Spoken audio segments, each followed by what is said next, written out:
down from last quarter, but we're hoping things will pick up by Q3. Yeah. Sorry about that.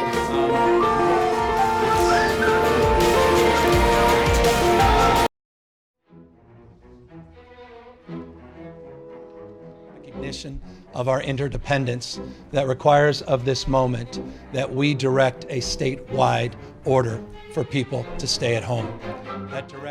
March 19, 2020. California Governor Gavin Newsom orders the first statewide stay-at-home order in the United States. In less than 3 weeks, major corporations begin running their first coronavirus ads. At first, they're somber, serious, and sad. But over time, the tone shifts, first to a more humorous tone. I'd rather speak to my ex-wife than have to talk to Mike from finance. How are you, buddy? Yo. Then, as the death rate climbs and coronavirus becomes merely a fact of life to many, the ads seem to stop addressing the pandemic altogether. I'm Travis Scott. This is my McDonald's order. The subjects of ads may have shifted away from the pandemic, but COVID-19 is still an inescapable and expensive obstacle in the ad-making process. For advertisers and actors who choose to return to the studio, safety precautions still add nearly 10% in production costs.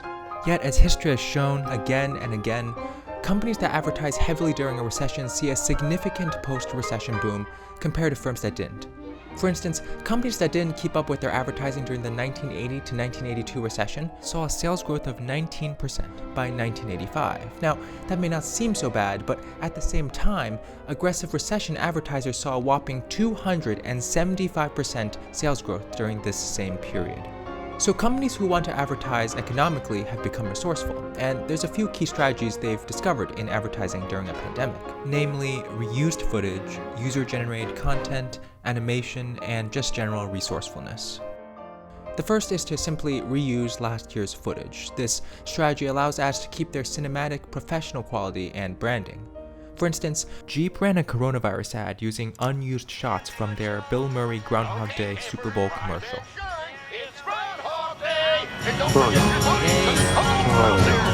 Other companies have done even less. It's the thirstiest time of the year. For instance, Sprite has reprised last year's holiday YouTube pre-roll ads with no alterations whatsoever. Many other companies have used this strategy, including Lay's and Lego to just name a few. But not all companies have a vault of old footage or advertisements to lean on. Thus, a lot of companies are relying on user-generated content, that's genuine videos, images, tweets, Instagram posts, and more, created by real users, then amplified by the brand. When it comes to video ads, there are two advantages to this strategy. First of all, it's highly genuine, with 92% of consumers considering it the most trustworthy type of ad message. But more importantly, the crowdsourced nature of user-generated ads makes them extremely easy to make. Now, crowdsourcing is defined as when companies get free help from a large number of people, primarily through the internet. With this method, Buffalo Wild Wings was able to make this ad from concept to completion in just 6 days.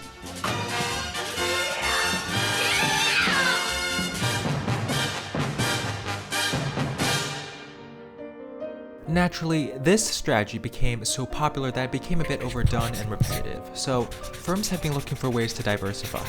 Animation is one of the only sectors of the advertising and entertainment industry that hasn't been severely affected. Naturally, Disney decided to double down on its animation capabilities, releasing a cinematic quality animated Christmas ad for the first time.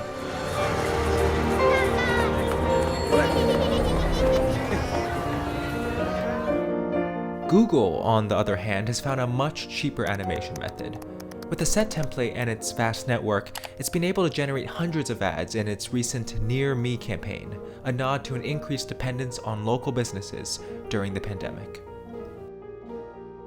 Finally, there are ads that are simply resourceful. It's a common entrepreneurial idea that limitations can inspire highly creative ideas. And that's exactly what we see with Honda, which ran an ad that featured nothing more than a toy car. An ad arguably much more memorable than its standard expensive car ads. Now, as another example, here's an even simpler and more powerful ad.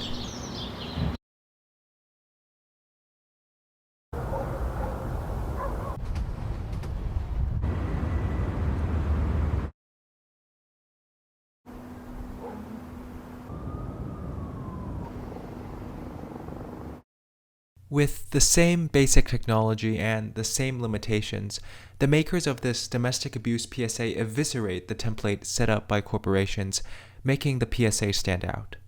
Put simply, constraint can be an invitation to be more innovative than ever and inspire perhaps some of the best advertising work.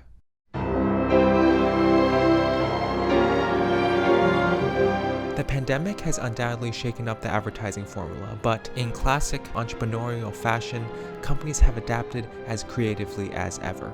From reusing footage to leveraging user-generated content, from slick animation to simple yet powerful shots, advertisers show that nothing, not a pandemic, not a recession, can stop them from getting their message across. And with vaccines around the corner and the end of lockdowns in sight, companies will soon see how their marketing gamble pays off.